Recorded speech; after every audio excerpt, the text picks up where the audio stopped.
আজকে আমি সকালবেলা একটু তাড়াতাড়ি উঠে পড়েছি। উঠে আমি একটু ফ্রেশ হয়ে নিলাম, কারণ আমার সকালবেলা আজকে পড়া আছে, তাই তাড়াতাড়ি আজকে উঠে আমি দাঁতটা মেজে নিলাম। তারপরেই আমার বন্ধুদের আমি একটু খাবার দিয়ে দিলাম, কারণ আমি সকালবেলা পড়তে বসি, যাই করি তার আগে আমি আমার বন্ধুরাকে খাবার দিই, তারপর নিজে খাই, তারপর আমি পড়তে বসি।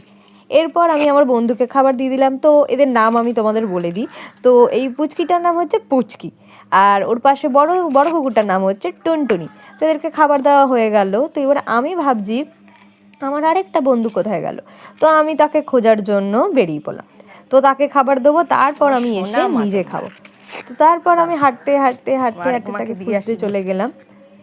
তো আমার নাম হচ্ছে সোমা রায়, আমি কলেজে ফার্স্ট ইয়ারে পড়াশোনা করি, আমার সামনে পরীক্ষা, তাই আমি এত পড়াশোনা করছি।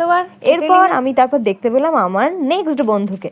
তো তারপর আমি ওকে খাবার দিয়ে দিলাম। ওকে আমি প্রথমে ডেকেছিলাম খাবার খেতে, ও তখন খাবার খেতে আসেনি, তখন ও ভিড় করলে ও রোদ পোহাতে চলে গেল। এখন ও রোদ পোহাচ্ছে, তো ওকে খাবার দেওয়া হয়ে গেল। ও বাবা, আমি পেছন ফিরে দেখছি টুনটুনি আবার চলে এসেছে খাবার খেতে।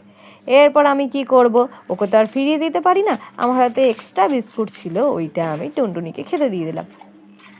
তো দেখা হচ্ছে নেক্সট ব্লগে। আমার এতটুকুই, বাই বাই। চ্যানেলটা সাবস্ক্রাইব করে দিও।